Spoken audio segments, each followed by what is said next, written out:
करके हमारे आदमी मर रहे हैं।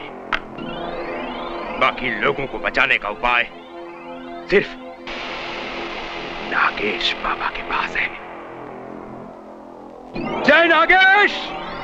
सब कुछ एक इच्छाधारी नाग तुम्हारे प्राणों के पीछे पड़ा हुआ है। जी हाँ महाकाल। घबराओ मत, अब उसकी मृत्यु उसके पीछे पड़ेगी। हाँ महाकाल, हम भी ऐसे ही कुछ चाहते हैं जी। उसका उपाय भी हमने कर लिया है। अमावस की रात को वो हमारे वश में होगा और तुम्हारा जीवन हमेशा हमेशा के लिए मुक्त हो जाएगा। मुक्त। महाकाल, अगर अमावस की रात से पहले ही उसने हमें डस लिया तो उसका उपाय भी मैंने कर लिया है मूर्ख। वो क्या महाकाल? जब तक मैं उसे वश में नहीं कर लेता तुम्हें शिव का व्रत रखना होगा, और अगर व्रत के समय उसने तुम्हें डस लिया तो वो अपने जीवन से मुक्त मौत के अंधेरे में लुप्त हो जाएगा। जाओ और अमावस की रात को स्वयं अपनी आंखों से उसकी दुर्दशा देख लेना। जाओ। जी महाकाल। जो क्या? कल्याण हो, कल्याण हो।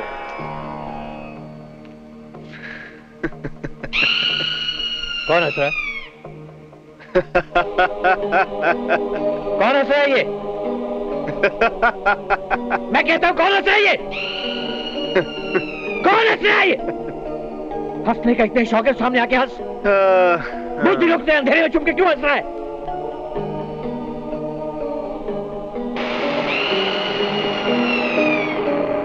रवि? हाँ,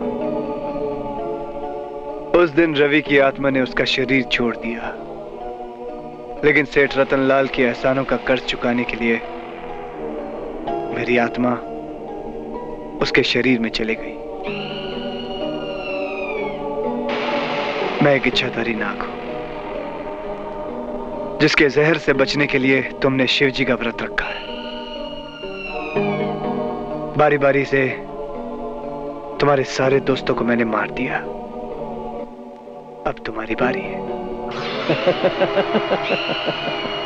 रहती दुनिया तक केवल दो ही चीजें रहेंगी, एक जमीन, दूसरी कमीन, यानी कि मैं।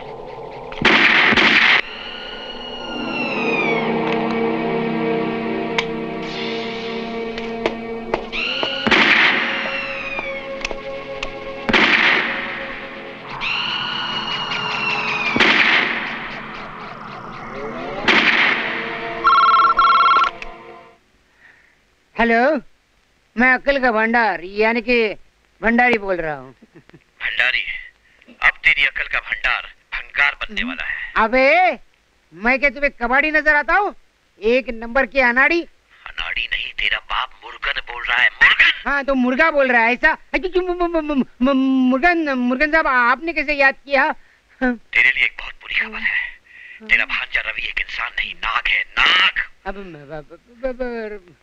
रवि नाग मतलब वो? मेरी बात सुन, मैंने खुद अपनी आंखों से देखा है, रवि एक इच्छाधारी नाग है। यकीन नहीं आता तो आजमा के देख ले, वरना अखबार में न्यूज ही छपेगी कि नाग के डसने से भंडारी। नहीं, मैं देखता हूँ मैं। बाप रे, मेरा भांजा नाग है, पता लगाना पड़ेगा। भंडारी शुरू हो जा।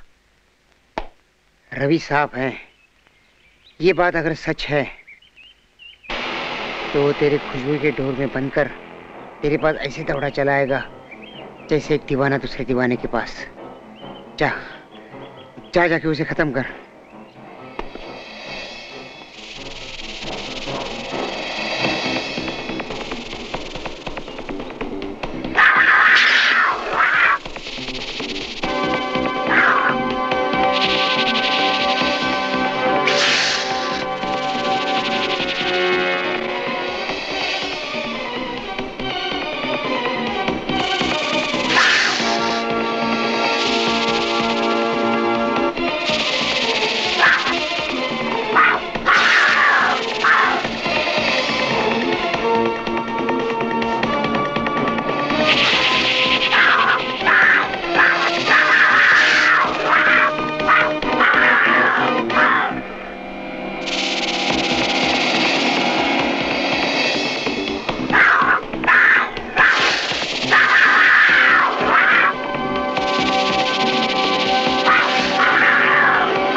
जिंदगी में पहली बार देखा किसी नेवले को सांप नहीं मारा।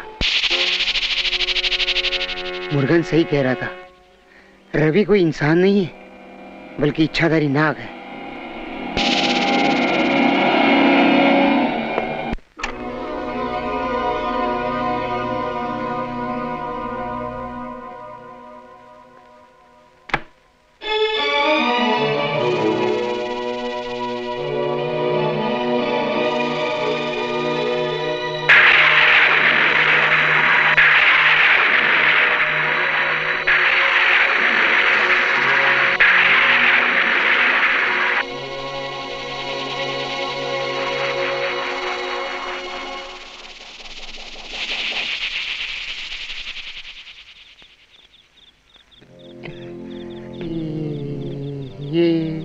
ये मैं क्या देख रहा हूँ?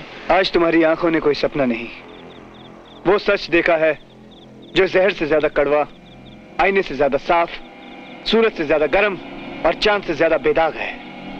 तुम्हारा असली रूप यह है कि वो जो मैंने देखा था। आज तुमने हकीकत के रूप में कयामत का वो जलवा देखा है जिसमें तुम्हारे जीजा रतनलाल की मौत का रंग छुपा है। तुमने कयामत का वो जलवा देखा है जिसमें तुम्हारे भांजे की जिंदगी किसी कमजोर लहर की तरह दम तोड़कर मिट चुकी है। तुमने कयामत का वो जलवा देखा है मामा, जिसमें तुम्हारी मासूम भांजी सीमा की इज्जत का मोती टूटकर अपनी चमक खो बैठा। आज तुमने इस कयामत का रंग देखा है मामा भंडारी, जिन रंगों से मिलकर तुम्हारी बहन के सुहाग का रंग बेरंग हो गया। ये तो मामा कंस और मामा शकुनी भी ना कर सके जो तुमने कर दिखाया। मेरा असली रूप वो था न ये।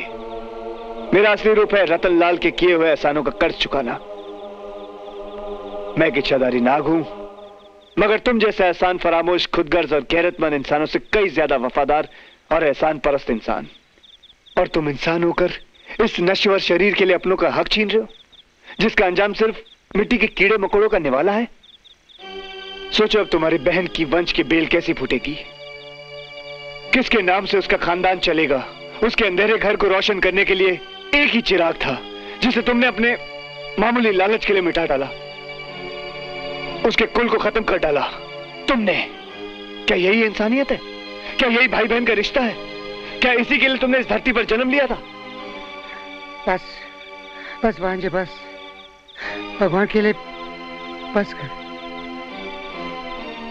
कुम्हार मिट्टी के बर्तन तोड़कर फिर उसी मिट्टी से बर्तन बना लेता है, मगर कोई पछतावे के आंसू बहाकर बिगड़े हुए मुकद्दर की मिटी हुई लकीरें नहीं बना सकता। भांजे, आज तक तो मेरी आत्मा पाप की रोटी और बेईमानी का पानी पीकर बेशर्मी की छांव में हराम की नींद सो रही थी, लेकिन तूने उसे जगाया। नाग तो इंसानी जात का दुश्मन और जानवर कहलाता है, लेकिन तूने एक इंसान का रूप लेकर ये सबक सिखाया कि जानवर भी देवता हो सकता है। भांजे, सिर्फ एक बात बता दे, क्या मेरे इस गुनाहों का कोई प्रायश्चित हो सकता है? हाँ, हो सकता है।